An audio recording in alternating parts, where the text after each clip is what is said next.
আর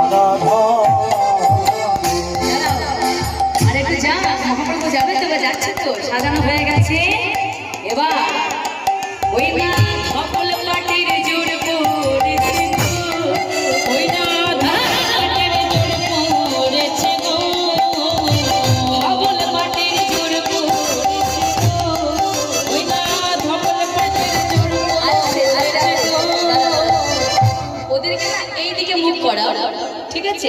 আর তোমরা এইদিকে পিছন দিকে দেখো সব দেখতে পাই হরি বল হরি বল এখনো গৌরাঙ্গ কিন্তু বিষ্ণুপ্রিয়ার কাছে যায়নি ওদিকে মুখ করে একটু পিছাও একটু পিছিয়ে যাও একটু পিছিয়ে যাও হ্যাঁ এবার ধপ বলে পাটির জোর